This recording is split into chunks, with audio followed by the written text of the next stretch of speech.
और राज्यसभा में शिक्षण संस्थानों का मुद्दा भी उठा। टॉप 100 वैश्विक रैंकिंग वाले संस्थानों को लेकर सवाल हुआ। सांसद कार्तिकेय शर्मा ने सवाल पूछा, क्या इनके क्षेत्रीय परिसर भारत में खोले जा रहे हैं? अगर हां, तो कितने राज्यों में खोले जाने वाले प्रस्तावित हैं? क्या इन संस्थानों में सरकार की भागीदारी होगी?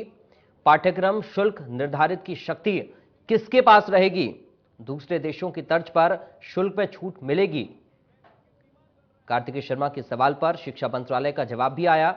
राष्ट्रीय शिक्षा नीति 2020 में इसकी परिकल्पना की गई है। प्रवेश के लिए एक विधायी रूपरेखा विकसित की जाएगी। यूजीसी ने विनियमों का मसौदा तैयार किया है, यह शिक्षा मंत्रालय की ओर से बताया गया है। तो राज्यसभा में सांसद कार्तिकेय शर्मा ने सवाल पूछे और उनका जवाब शिक्षा मंत्रालय की ओर से दिया गया है। कार्तिकेय शर्मा के सवाल पर शिक्षा मंत्रालय ने जवाब दिया। राष्ट्रीय शिक्षा नीति 2020 में इसकी परिकल्पना की गई है, ये जवाब दिया गया। बड़ी जानकारी इस वक्त आपको बता रहे हैं। प्रवेश के लिए एक विधायी रूपरेखा विकसित की जाएगी, ये भी मंत्रालय की ओर से बताया गया है। यूजीसी ने विनियमों का मसौदा तैयार किया है। शिक्षा मंत्रालय ने कार्तिकेय शर्मा के सवालों का जवाब दिया। तो राज्यसभा में शिक्षण संस्थानों का मुद्दा उठा। टॉप 100 वैश्विक रैंकिंग वाले संस्थानों को लेकर सवाल राज्यसभा में सांसद कार्तिकेय शर्मा ने पूछा।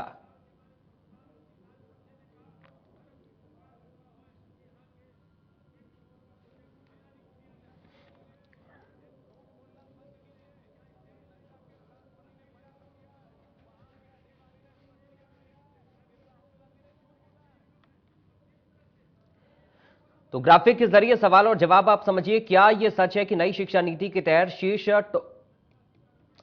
तो ये सवाल और जो जवाब ग्राफिक के जरिए आपको बता रहे हैं। टॉप 100 वैश्विक रैंकिंग वाली संस्थानों को लेकर यह सवाल पूछा सांसद कार्तिकेय शर्मा ने। कार्तिकेय शर्मा ने राज्यसभा में सवाल किया कि क्या इनके क्षेत्रीय परिसर भारत में खोले जा रहे हैं? अगर हां, तो किन राज्यों में खोले जाने वाले प्रस्तावित हैं? क्या इन संस्थानों में सरकार की भागीदारी होगी? कार्तिकेय शर्मा ने सवाल किया कि पाठ्यक्रम शुल्क निर्धारण की शक्ति किसके पास रहेगी? क्या दूसरे देशों की तर्ज पर शुल्क में छूट मिलेगी? कार्तिकेय शर्मा के सवाल पर शिक्षा मंत्रालय ने जवाब दिया। जवाब में कहा गया कि राष्ट्रीय शिक्षा नीति 2020 में इसकी परिकल्पना की गई है। प्रवेश के लिए एक विधायी रूपरेखा विकसित की जाएगी। यूजीसी ने विनियमों का मसौदा तैयार किया है।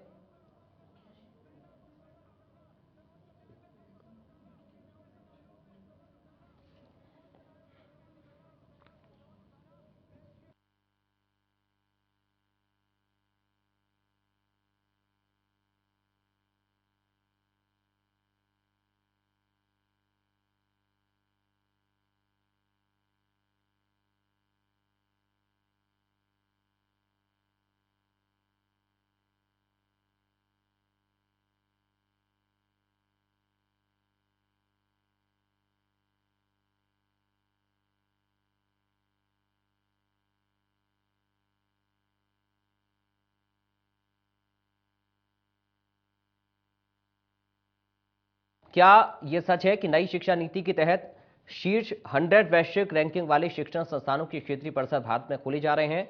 इसका जवाब शिक्षा मंत्रालय की ओर से दिया गया। राष्ट्रीय शिक्षा नीति 2020 में परिकल्पना की गई है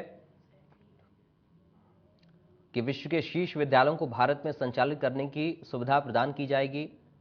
यह भी सवाल पूछा, क्या इन संस्थानों में सरकार की भागीदारी होगी? इस पर भी ये पूरा जवाब ग्राफिक के जरिए आपको बता रहे हैं। इसके लिए प्रवेश की सुविधा के लिए एक विधायी रूपरेखा विकसित की जाएगी, यह भी मंत्रालय की ओर से जवाब में बताया गया है। और ऐसे में ऐसे विश्वविद्यालयों को भारत के अन्य स्वायत्त संस्थानों में समान नियामक शासन और सामग्री मानदंडों संबंधी विशेष छूट है वो दी जाएंगी। तो ये बातें, ये जवाब, जो सवाल पूछे गए कार्तिकेय शर्मा की ओर से और जो जवाब दिया गया वो ग्राफिक के जरिए आपको बता रहे हैं।